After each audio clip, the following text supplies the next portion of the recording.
Его так сильно била дрожь от испуга, что от боли заныло все тело. Казалось, что еще секунда и сердце просто разлетится на мелкие кусочки. А душа в это время рыдала, и невозможно было остановить ее. Именно так все происходит, когда собака, у которой был дом, хозяин и его забота, вдруг стала ненужной.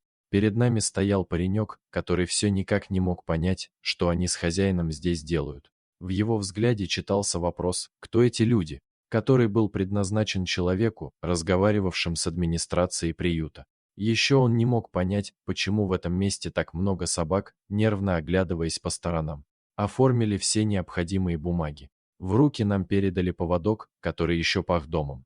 И именно с этого момента только этот запах говорил нам, что этот паренек еще вчера спал в тепле, а сегодня он стал не нужен хозяину. А через несколько минут за Джеком закроется дверка вольера на защелку, и на нем повесит табличку с номером нового заключенного, которого посадили в тюрьму несправедливо, ведь он не совершал никакого преступления. Такое происходит, однако всякий раз, когда мы ведем таких как Джек, ноги становятся ватными. И в этот раз у нас отняла речь. В горле застрял ком, дышать нечем, словно рыба очутилась на суше, чтобы сдержать поток слез. Мы подвели Джек в его ряд, где ему уже выделили вольер. Вокруг громко лают другие питомцы, а он замирает на месте и не хочет идти в свой ряд. На морде читаются паника, шок, страх от того, что происходит вокруг. Мы пытаемся взять его на руки, поскольку наши сердца разбиваются на мелкие осколки. А Джек, он на руках обмяк. Не успокоился, а обмяк от страха, шока и перестал дышать.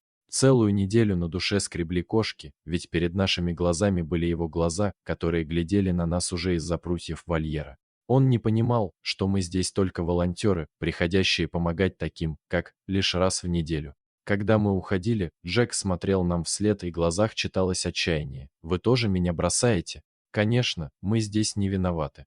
Однако именно у бывших домашних собак за один день происходит сразу два предательства. Когда мы пришли в приют через неделю, то в первую очередь отправились к Джеку. По его глазам было видно, что неделя далась ему тяжело. Мы открыли вольер. А Джек, а он аккуратно поставил нам свои лапы на плечи и заглянул прямо в глубину души. В его глазах читались любовь и нежность. Дорогие зрители, если вам понравилось это видео, то ставьте лайк и подписывайтесь на наш канал. До свидания.